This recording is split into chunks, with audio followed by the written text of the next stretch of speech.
Something that's really convicting to me lately is that I think we all want this, the peace of God, but sometimes we resist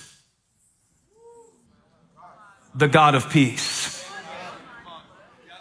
And so the question becomes, how can I expect the peace of God in my life if I reject the God of peace when he comes to show me how to live? In other words, if he's showing me something that I need to let go of, if he's showing me something that I need to keep limited, if he's showing me something that I need to walk around and not engage, if he's showing me something that I need to add or subtract from my life, and I insist on being stubborn, how can I expect the peace to come to my heart if I ignore the source who gives it? The peace of God, we all want it. Everybody in here wants to feel better about your future. Everybody in here wants to feel confident that things are coming together. Everybody in here wants to feel like I'm on the right path. Things are going to work out. Everybody in here wants the peace of God. Paul makes it very clear that in order to experience the peace of God, and I just want to lay this foundation one more time, you must embrace the God of peace. And I want to remind you that he is Jehovah Shalom. Shalom means peace or wholeness. And he is the God of peace. He is the God of peace in the midst of panic attacks. He is the God of peace in the midst of downsizing in your industry. He is the God of peace when your best client just didn't sign up for another year and you don't know how you're going to make up the contract. He is the God of peace when thoughts assail you, telling you that your life has reached its zenith and everything from here is just going to be nothing but less than what it was. He is, I feel like preaching to somebody today, that the God of peace is in this place. Say it, the God of peace is in this place. And you can say that about any place you ever find yourself. You can say that in the third row of church on a Sunday morning. You can say that when you're pulling out of your driveway on Monday, going to the job to look at the people that try to steal your peace. I'm not walking into this office by myself.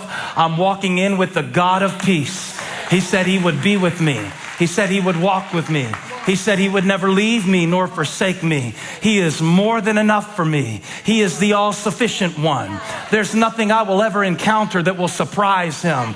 He doesn't scratch his head or shake his head or hang his head. He doesn't turn tail and run when the enemy surrounds me.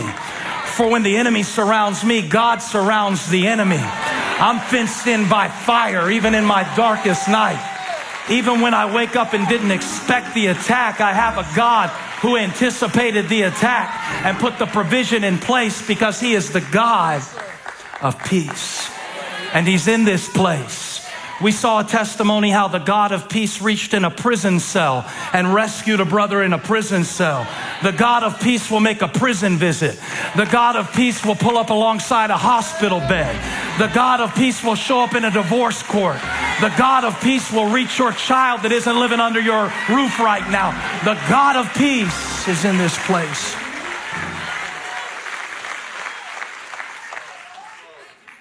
Now, the process by which we experience this peace is what Paul is talking about in Philippians 4:9. And I want to give you this principle and then give you 2 or 3 pictures. Whatever you have learned or received or heard from me or seen in me, think about this. Paul says, if you do what you saw me do, you will have the peace that only God can give. And I'm afraid I couldn't say that about my life a lot of the times, even as a leader. You know, Graham said something really interesting a few days ago. He said, when I look back on when I was a little boy and I first started wrestling, for those of you who haven't heard yet, we like to brag about it every chance we get. He is a 2-time state champion in the state of North Carolina for the sport of wrestling. Not tag team wrestling, like real wrestling. You know what I'm saying? And when he first started wrestling, I'd been a wrestler for a few years when I was in middle school. And so he thought I was the man because I didn't tell him any different. And that's really fun when they're little. Their understanding of you is limited. So you can kind of build it all up to be whatever you want to be. And he said something. He goes, now that I'm really more advanced as a wrestler, and I look back on when I was little, it's crazy how much you coached me with how little you knew. And I don't think he meant that as a compliment, like, man, Dad, you really went all in and I appreciate it.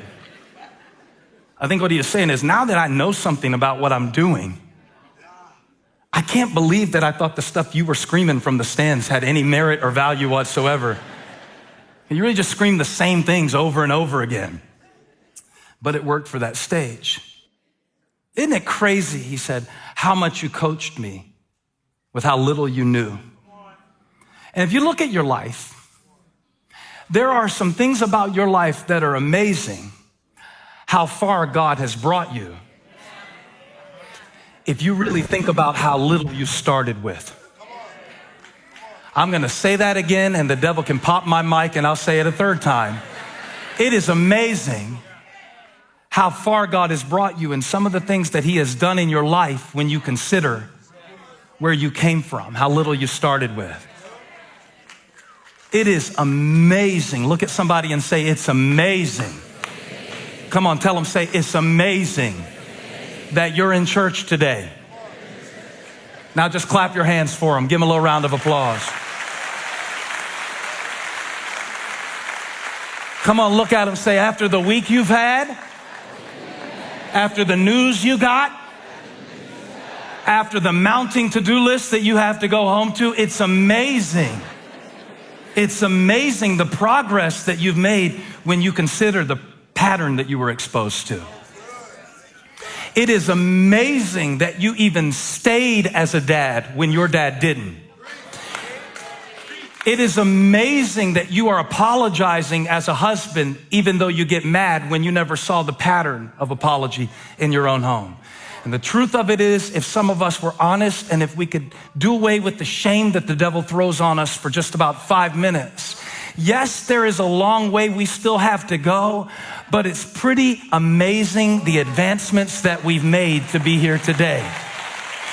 Stand up if you never would have thought you'd be in church on a Sunday morning 3 years ago. Stand up if there was a season in your life where you thought God was done with you, but you feel something starting to beat in your heart again. Stand up if you praising God today was a miracle because you went through a season of depression where you couldn't lift your head off the pillow, let alone lift your hands in church. Somebody shout, it's amazing. And the enemy wants to keep us from being amazed at the ways that God has made in our life. He wants to keep us from being amazed from the place that we stand. And so Paul says, look, when you don't know what to do and you don't know what's next, and you're standing in a place where you don't really have the full picture of how your life is going to turn out, listen to me. Remember what you heard, learned, and saw in me, and practice that, and the God of peace will be with you. And I thought that was even better than him saying the peace of God will be with me, because it means that even if I don't feel the peace of God, I can believe that the God of peace is with me. That's the principle. Now let's break it down for just a moment or two. If he says this, whatever you have learned or received or heard or seen in me, put it into practice, and the God of peace will be with you. It stands to reason that we are not going to learn, receive, hear, or see everything about God all at once. He's telling us that this is going to take practice. And so sometimes we need more patience with ourselves to realize that even God reveals himself to us progressively. God never grows, but he does not give you every glimpse of him all at once. And that's a mercy, because we could never see his glory and live. And so what God is doing in your life right now is he's showing you things in stages. And he is teaching you things, watch this, in pieces. In pieces. He's teaching you in pieces. I'm so glad you came today, because when you first started showing me to play tennis, you did not show me all the cool stuff. I remember the first thing you said to me was, show me how you hold the racket. I'm like, dude, I am not out here with $75 for you to say, show me how you hold a racket. I know the price has gone up since then, but I got it on that bottom rate. And I'm thinking like, if we're gonna spend 20 minutes holding the racket, I was trying to learn to play tennis. I thought we're gonna never get anywhere with this. But it was a kindness of him that he didn't show me Roger Federer highlight clips on my first lesson. And it is a kindness of God that he teaches you in pieces so that you can get a piece and practice, and get a piece and practice, and get a piece and practice. So this time we learned how to hold the racket. In about 3 weeks, I'll show you how to swing it. And I'm doing this for your own good. Because if you swing it but don't know how to grip it, that ball is gonna fly every direction every time. So Paul is teaching in pieces. Not only is he teaching them in pieces, but he's teaching them without his physical presence. He's writing this letter from a prison. So he's teaching in pieces from prison. Now this church that he founded is having to put into practice things that they've heard, learned, or seen from his life, but he is not present to show them the practice. They are having to draw from what they saw, even though right now they can't see it. And I wonder, is there anybody in here today who is having to draw from something right now, even though you can't exactly see what God is doing in your life, even though you don't have an exact model for it in your life, even though you don't have somebody to look at and say, I'm gonna imitate or emulate that, Paul says, I'm teaching you in pieces. And think about all the pieces that Paul had to teach from. Not only the fact that he was writing the Bible. So when Paul said like, you can do all things through Christ who strengthens you, Philippians 4:13. They were like, how do you know that? He's like, because it's in the Bible. Well, it's gonna be. It's gonna be in the Bible in just a few verses. But to teach like Paul, that's very different than teaching like you, because for those of us who are parents in the room, we are trying to coach them knowing so little and still wrestling ourselves. And so Paul is teaching us, the great apostle Paul, who is writing the illuminated, inspired word of God, the great missionary statesman, and he's telling this church at Philippi, whatever you saw and heard and learned from me, do that and the God of peace will be with you. Well, that's different for us because we're not writing the Bible as far as I could tell. We're not the example of grace that God has raised up for this century. I think that for the majority of us in here, it's amazing how much we're coaching with how little we know. But if Paul was coaching you, he could teach you about pieces that I couldn't teach you. So when Paul says, hold on to what you've heard from me, hold on to what you've learned from me, hold on to what you've seen in me. There were scenes in Paul's life that we are privy to that would have served as examples for them to follow. And so when he's telling them, hold on and the God of peace will be with you, you got to understand that Paul is speaking this from a place of deep experience. Paul is like a Division I NCAA champion showing you how to wrestle. Paul survived stonings and still stayed stable in his faith. Paul survived a shipwreck even just before he wrote this letter. Let me tell you a story real quick. In Acts chapter 27, Paul tells about a trip that he was making as he was awaiting his sentencing for preaching the gospel. And while he was on the ship, he had a meeting with an angel. And the angel said, Paul, don't be afraid. I'm going to preserve your life. The boat that you're on is going to go through a storm, but you are going to make it. I don't know who that was for, but that was just the whole word right now. Just that. The boat that you are on is going to go through a storm, but you're going to make it. It's going to be rocky for a little while. You might have to take some Dramamine, but you're going to make it.